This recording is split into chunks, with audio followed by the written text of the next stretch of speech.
Hello viewers, I'm your host Uzma Jafri with another episode of South Asia Focus. Let's begin the show. Indian Prime Minister Narendra Modi, who was invited for the G7 summit this year too, urged the international community to work towards peace in the backdrop of the protracted Russia-Ukraine war. And while on one side Modi urged countries to invest in India's endeavours towards a green environment, he also underlined the urgent global need to focus on the energy needs of all. He said that all should come together to make everybody feel equal to one another.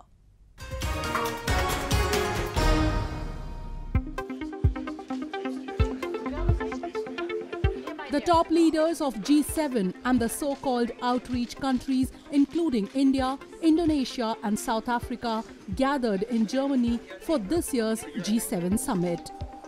While a host of issues were on the table to be discussed, the Russia-Ukraine war remained the prime subject of the discussion during the summit. The Indian Prime Minister Narendra Modi, who was part of the multilateral discussions and who also held several bilateral meetings, reiterated India's position of cessation of all forms of violence and restoration of peace in all parts of the world. India also highlighted the major significant challenges, including the carbon-free world, vaccine inequity, and how each country deserved to be treated equal with another. Prime Minister's statement came especially in the backdrop of discrimination that poor countries faced during the pandemic. While addressing the Indian diaspora, Prime Minister urged other countries to invest in India-led green programs. He also flaunted India's achievements in the sector that it has managed to achieve way before the set deadline.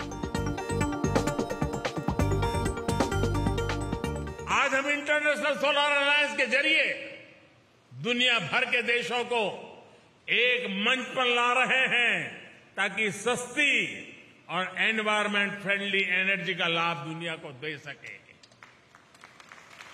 One sun, one world, one grid, ये सपना हमने दुनिया के सामने रखा। भारत ने 2016 में तय किया था कि 2030 तक हमारी कुल बिजली उत्पादन क्षमता का 40% नॉन फॉसिल फ्यूल से होगा। अभी 2030 से हम 8 साल दूर हैं, लेकिन भारत ये लक्ष्य हासिल कर चुका है।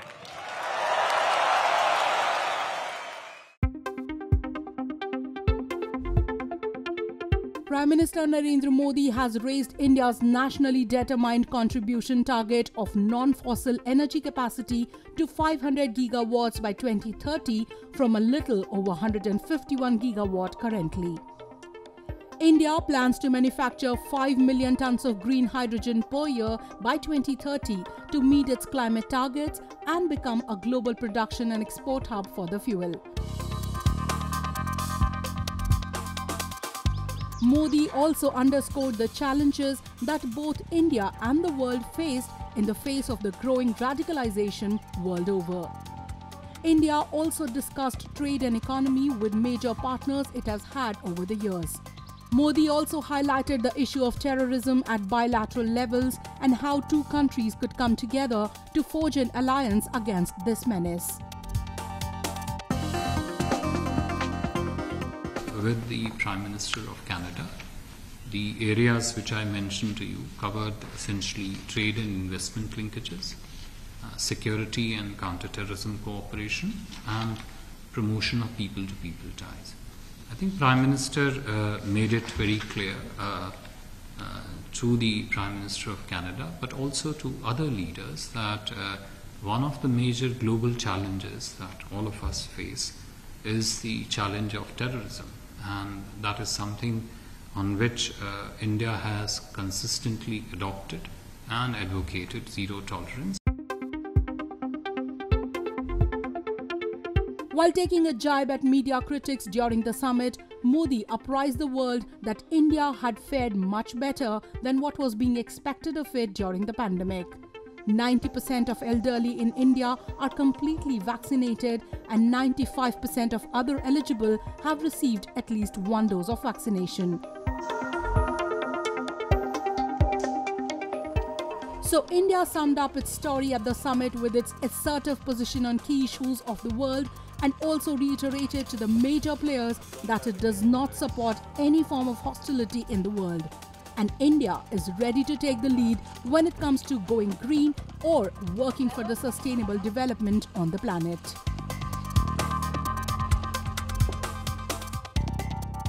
Moving on. Doctors, medical staff and people of various professions continued their anti-government protests this week too in Sri Lanka to demand that the severe fuel shortage at the heart of the country's worst economic crisis in the decades is resolved. The government, left with only limited fuel, has restricted supplies to essential services like trains, buses and the health sector for 2 weeks. The government has also raised fuel prices substantially and has urged people to not travel unnecessarily.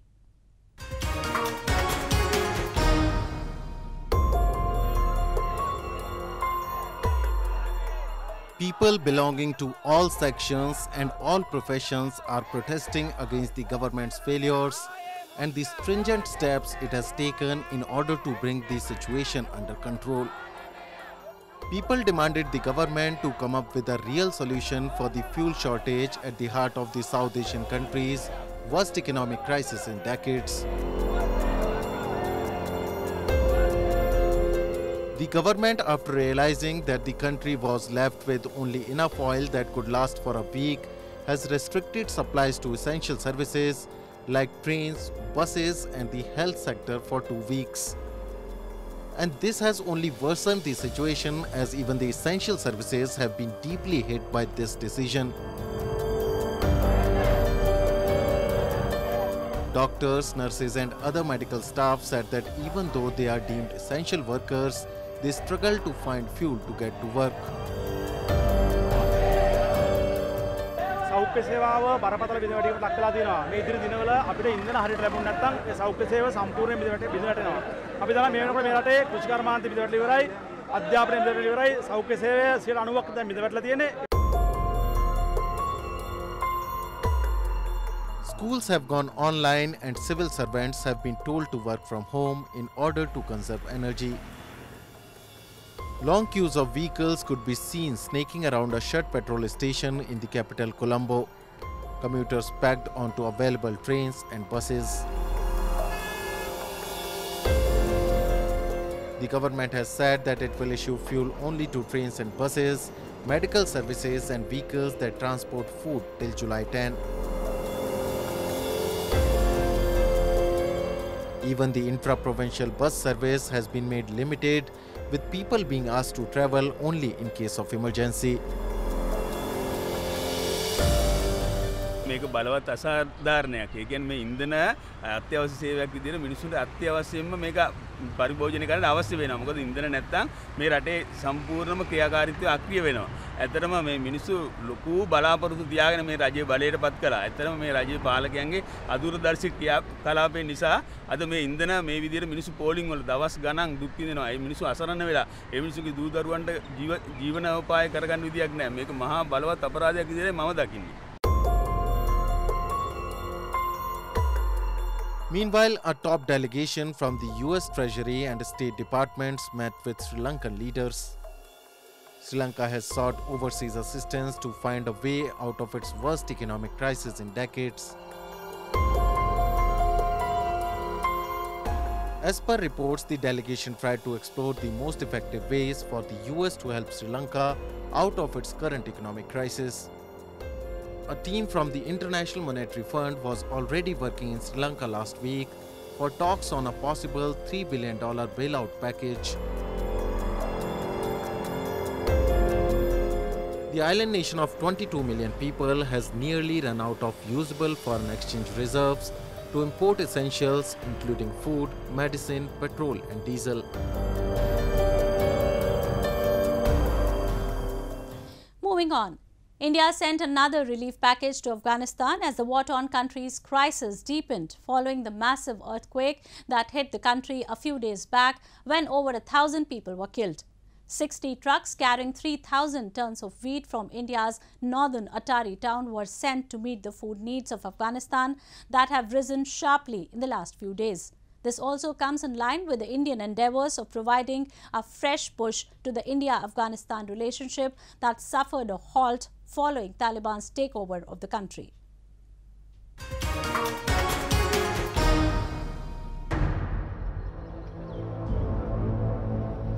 As many as 60 trucks carrying 3,000 tons of wheat from India's northern Atari town left for crisis-hit Afghanistan. Afghanistan was hit by an earthquake that killed more than 1,000 people this week, injuring about 2,000 people and damaging more than 10,000 homes. The Taliban government had appealed for more international support. India, which has already sent 30,000 tons of wheat to the country, whose large population is staring at famine, was swift in delivering another consignment.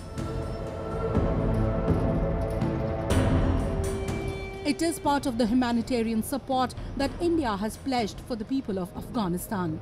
India will be delivering 50,000 tons of wheat to Afghanistan. आज इसमें 3,000 ton माल जा रहा है, 60 ट्रकों में जा रहा है। अभी तक हमने 30,000 टन ऑलरेडी भेज दिया है और ये मिला के 33,000 टन माल हो रहा है। सर, जैसे जलजला आया अफगानिस्तान में, कितना ये फायदेमंद होगा इनके लिए? हमने सबने देखा है कि जो भूकंप अभी आया है रिसेंटली अफगानिस्तान में, उसमें काफ़ी क्षति पहुंची है। तो ज़रूर ये हमारा जो व्हीट जा रहा है इंडिया से, वो काफ़ी मदद करेगा अफगान नागरिकों के लिए। The aid in the crisis-torn country is being delivered through the World Food Programme. The United Nations agency has dispatched the wheat consignments to Afghanistan via India's western neighbour Pakistan. The common people expressed gratitude to the government of India for helping them in the hour of need. Afghanistan का लोग बहुत बेचारा है, doctor वहाँ नहीं है, medical नहीं है और दवाई नहीं है। ये इधर तो लोगों को घर है, उधर यकीन मानो कि टेंट भी नहीं मिल रहा है। अब बस उनका आगे भी जो इमदाद किया उसका भी शुक्रिया, बाकी भी कोशिश करे जो इनसे होते है, बस करे जितना भी करे।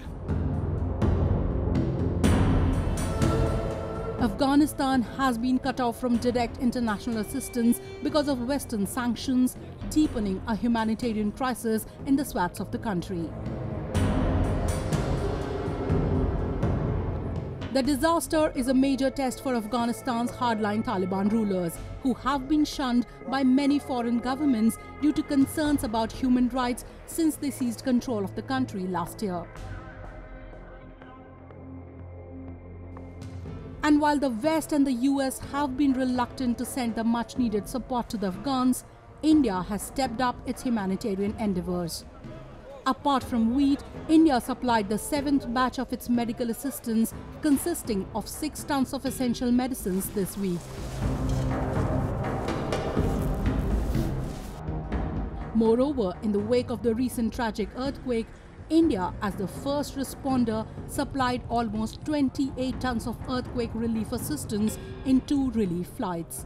While some say that India has been trying to regain its pre-Taliban era position, others have labelled New Delhi's support to Afghanistan as strategic to prevent Pakistan's influence in the region. The Indian government on the other side has maintained that it has no hidden agenda or any ulterior motive, and it will continue to support its neighbours in stress. Be it Afghanistan, Sri Lanka, Nepal or the Maldives, India has come to the rescue of all its smaller neighbours whenever they have found themselves in the middle of the crisis.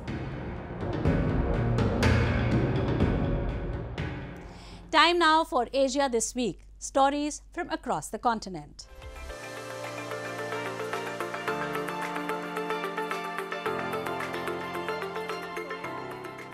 Israeli lawmakers voted this week to dissolve parliament following the collapse of Prime Minister Naftali Bennett's ruling coalition, opening the way for a November 1 election that will be the Israel's fifth in less than 4 years. Bennett was replaced by his coalition partner, Foreign Minister Yair Lapid, who will lead the government during what is expected to be a bitter election battle with opposition leader and ex-premier Benjamin Netanyahu. Bennett, a former army commando and tech millionaire, will not run in the election. In a statement last week, he said his government had left a thriving, strong and secure country and had shown that parties from different ends of the political spectrum could work together. In a statement last week, he said his government had left a thriving, strong and secure country and had shown that parties from different ends of the political spectrum could work together. Netanyahu, ousted just over a year ago by Bennett's unlikely coalition of parties from both the right and left, as well as from Israel's Arab minority, has vowed a return to power at the head of the right-wing Likud party. While opinion polls currently show Likud to be the strongest political party, they show no clear winner from the election, leaving Israel facing months of political uncertainty as economic and regional security problems mount.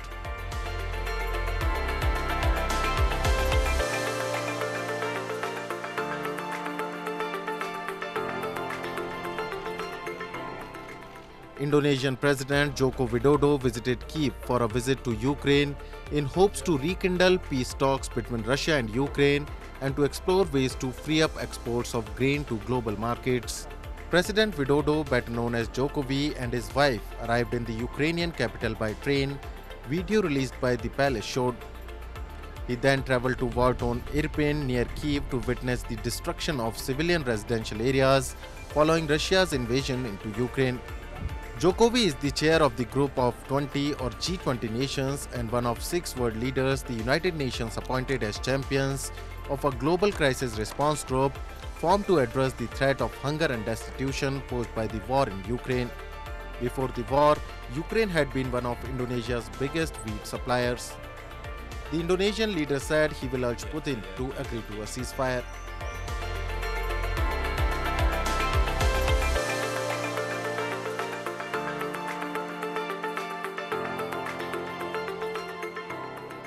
Japan is eager to export its food product. Recently, a food export fair was held in capital Tokyo. In the exhibition, around 400 exporters and producers exhibited their produce to attract foreign buyers. Most of the exhibited products are free to taste. This grand exhibition was organized by JETRO. JETRO set the booth named Jafodo. It is the steering organization of Japanese food export. Many foreign importers visit to get consultation. Under the shortage of wheat trading, rice powder is re-evaluated its value. Rice powder is the ingredient of noodle, dumpling and bread. Also, it is highly evaluated by gluten-free effect. So our purpose to attend this food event is to seek looking for possible negotiation with the Japanese, one of the most successful companies, and intention is to provide Mongolian people in healthy and the good organic foods. Mongolian has lack of gluten-free products, and that's why we are very interested to import this type of gluten-free products to Mongolia. And due to the allergic to the gluten, people can't eat the noodle soup in Mongolia. So we want to solve this problem in Mongolia. Japan is also called fruit heaven. Each prefecture of Japan has its honorable fruit. Japan's strategic food export plan will accelerate world trading and solve the shortage problem of world food product accommodation.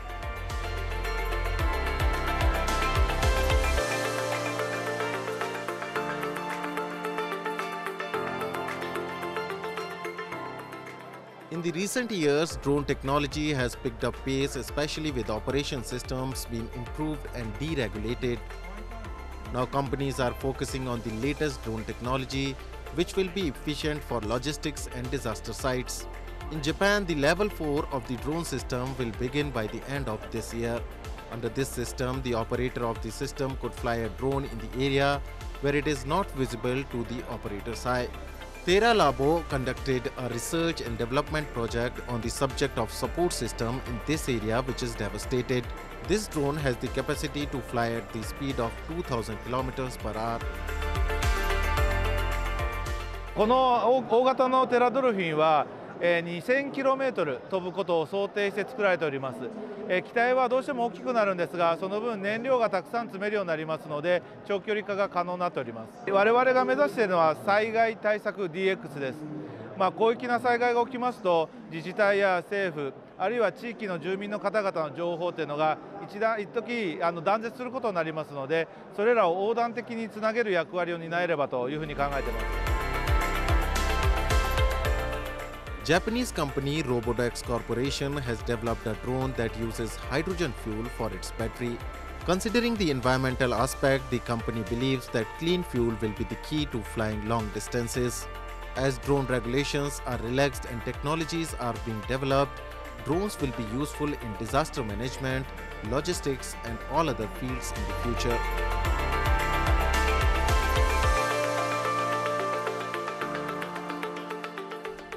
Moving on, Indian devotees embarked for Amarnath Yatra, a Hindu pilgrimage to the Amarnath shrine dedicated to Lord Shiva in northern Jammu and Kashmir.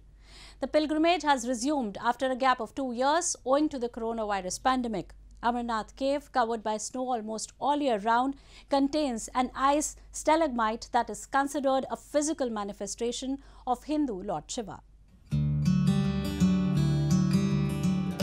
Taking place after a suspension of 2 years, this year's Amarnath Yatra is expected to be visited by 6 to 8 lakh pilgrims, almost twice the size than ever before.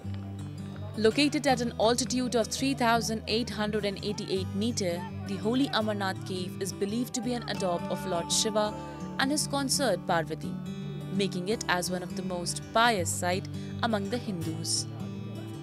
Devotees take 2 possible routes to reach the cave.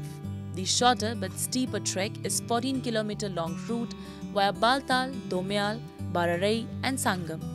The longer but more preferable route is around 47 km via Pahalgam, Chandwani, Pisutop, Sheshnag and Panchtarini. A number of arrangements have been done by the administration this year for the safety and security of pilgrims. बाबा बर्फानी के दर्शन के लिए पहली बार आए हैं और बहुत ही अच्छा लग रहा है। इधर का जो वातावरण है बहुत ही अच्छा है और लोकल सपोर्ट प्रशासन का भी बहुत ही अच्छा पुख्ता इंतजाम है। सुरक्षा के इंतजाम भी हम जब से जम्मू से निकले हैं तब से सीआरपीएफ के जवानों ने हमें बहुत ही अच्छा सहयोग दिया है। Covered by snow almost all year round, Amarnath cave contains an ice stalagmite that is considered a physical manifestation of Lord Shiva, a Hindu god. Shiva's wife Parvati and his son Ganesha are also present here as 2 smaller stalagmites. The site is said to be one of the most revered pilgrimage sites among Hindus, and every year thousands of devotees travel to the shrine. Devotees were excited to have returned to the shrine after a long break and could be seen chanting Jai Baba Barfani to pay obeisance to Shiva. और बाबा से यही मेहर करती हूँ कि पूरे world में विश्व में शांति रहे, अच्छी रहे और सबकी यात्रा बढ़िया हो। According to legend, Lord Shiva decided to tell Parvati the secret to his immortality in this cave. The cave was discovered by a shepherd named Bhuta Malik in 1815. A Sufi saint gave him a bag of coal which later turned into gold. When Bhuta rushed to thank the Sufi saint, he could not find him. Instead, he found this ice stalagmite and believed it to be a sign of Lord Shiva. This stalagmite gets full in shape in May every year, after which it begins to melt, and by August it is only a few inches in height. Security has been beefed up this year to nearly twice the number it used to be in the pre-pandemic era. With that, we come to the end of this week's episode. See you next week. Goodbye and take care.